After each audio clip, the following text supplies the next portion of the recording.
पश्यन्ति सिद्धः स्वान्तः स्थलीश्वरम्। तुम त्रिभुवन गुरुवेद बखाना, आन जीव पावर का जाना। विश्वनाथ ममनाथ पुरारी, त्रिभुवन महिमा विदित तुम्हारी, विदित तुम्हारी, विदित तुम्हारी।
प्रवेश करते हैं एक कालातीत कथा में, जिसकी काल गणना असंभव है।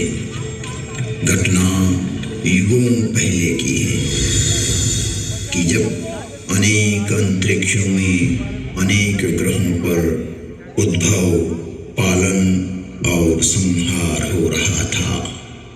अर्थात कई सारी सृष्टियों का प्रादुर्भाव और विलय हो रहा था।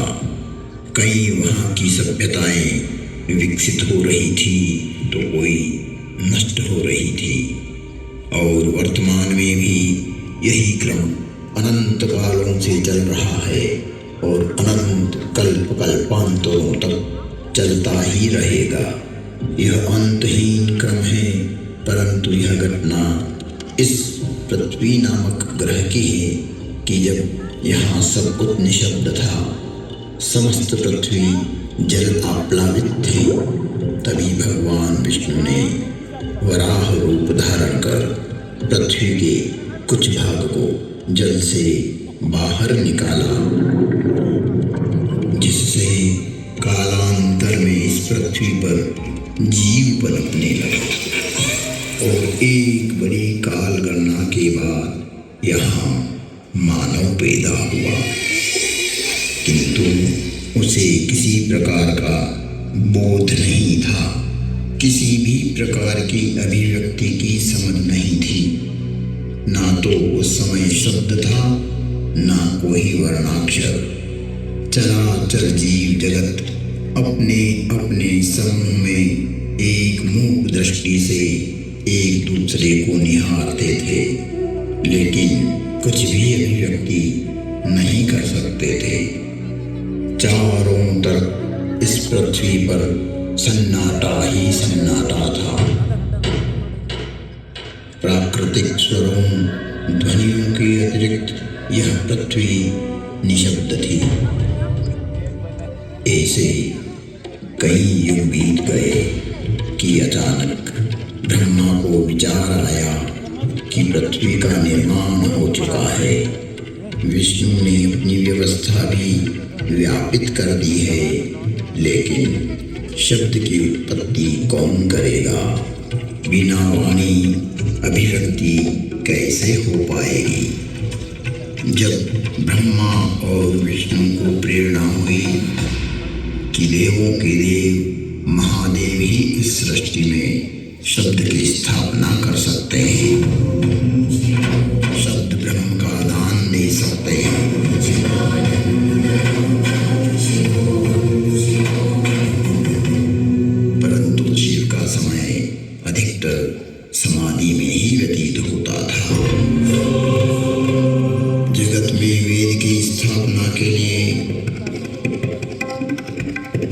मनुष्यों में, प्राणियों में सत्य, प्रेम और करुणा की भावना प्रकट करने के लिए, शब्द को देह देने के लिए महादेव को समाधि से जगाना अति आवश्यक है।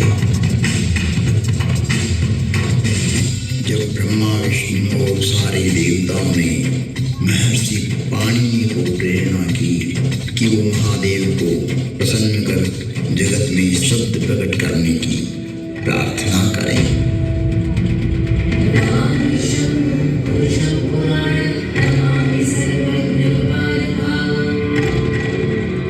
महर्षि पाणिनि की निष्प्रिय एवं जगत कल्याण की भावना से की गई तपस्या ने भगवान शिव की समाधि में विघ्न डाला। महादेव की समाधि असमय भंग हो गई। महादेव की जागते ही उनका रौद्र रूप प्रकट हुआ और उन्होंने अपना नाद शस्त्र डमरू उठाया और भयंकर तांडव करने लगे।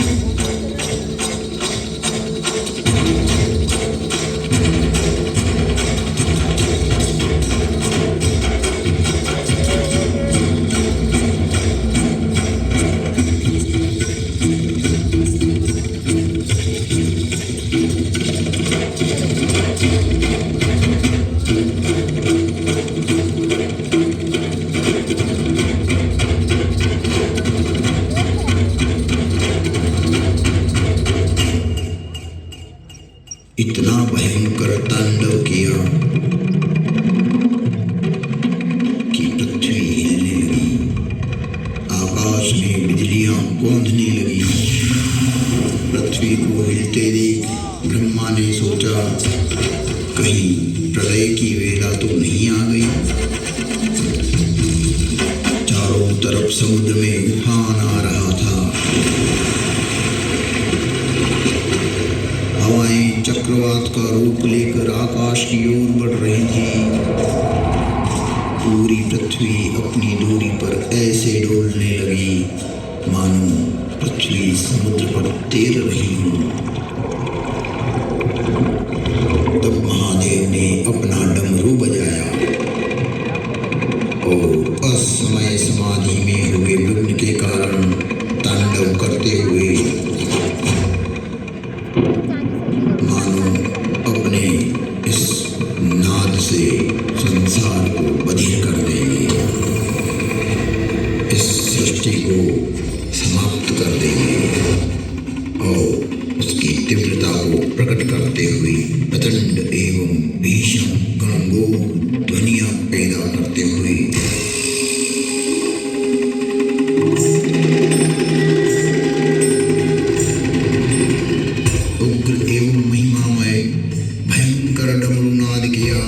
जिससे प्राणी मात्र की श्रवण इंद्रियां लुप्त हो गई।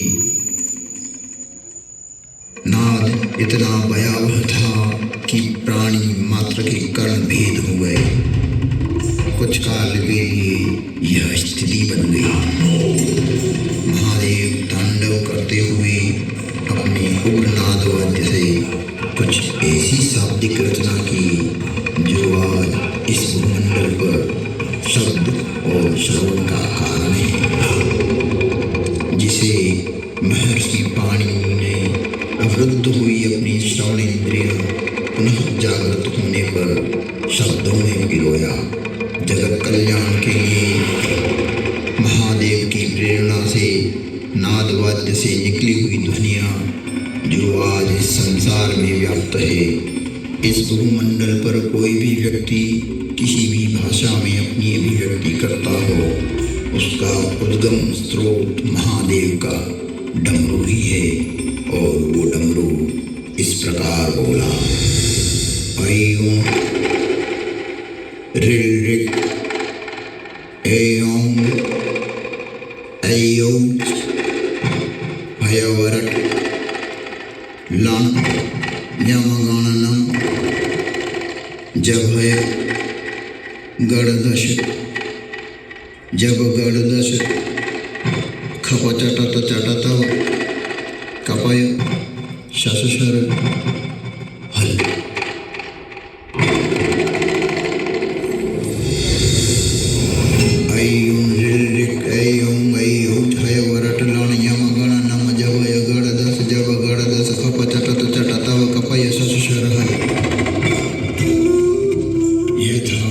शिव का नाद शस्त्र से उत्पन्न हुआ शब्द व्याकरण, इससे शब्द की संरचना हुई और डमरू ने जिस प्रकार ये 14 शिव सूत्र परमात्मा शिव ने जगत को दिए, वो आज सभी की अभिव्यक्ति का कारण है।